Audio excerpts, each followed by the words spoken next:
ఎంతకాలం ఈ అవమానాలు, ఈ తిరస్కారాలు? దేవా, నీ కార్యం కోసం ఎదురు చూస్తున్నాను. యెహోవా, నీ కార్యముల కొరకు నిరీక్షణతో ఎదురు చూస్తున్నాను.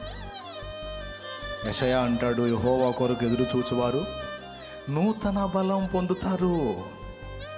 క్రొత్త కార్యాలు చూస్తారు, క్రొత్త బలాన్ని కూడా పొందుతారు. ఎవరెవరు ఏ స్థితిలో పడున్నారో ఒక్కటే మాట ఈరోజు దేవుడు చెప్పమన్నమాట. నేను ఈ స్థితిలో పడున్నాను, నా గతి ఏంది అని అడిగిన వారికి ఒక్క ముక్క చెప్పవా ఈరోజు అన్నాడు. అది చెబుతున్నా. ఏంటంటే, నువ్వు ఏ స్థితిని గూర్చి వాపోతున్నావో ఆ స్థితిలో నిన్ను అక్కడే ఉండనియను అని ఆయన మాట్లాడుతున్నాడు. నీ ఇష్టం.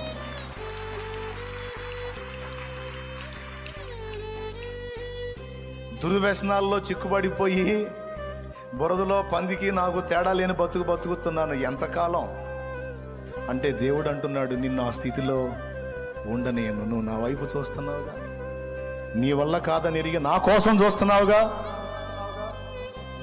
విడిపిస్తాను నిన్ను. ఆ బంధకాల్లోంచి నిన్ను బయటికి తీసుకొస్తాను. దీనికి బైబిల్లో ఎన్ని ఆధారాలు. ఆధ్యాత్మిక కుంటితనంలో కూలబడిపోయావా? ఆట్టేకాలం అలానే సాగుతా అనుకుంటున్నావా? అట్లా ఉండనీయడు. పడతా లెగుస్తా ఉన్నావా? నిన్ను నిలబెట్టి తీరుతాడు ఆయన. యేసు నామములో.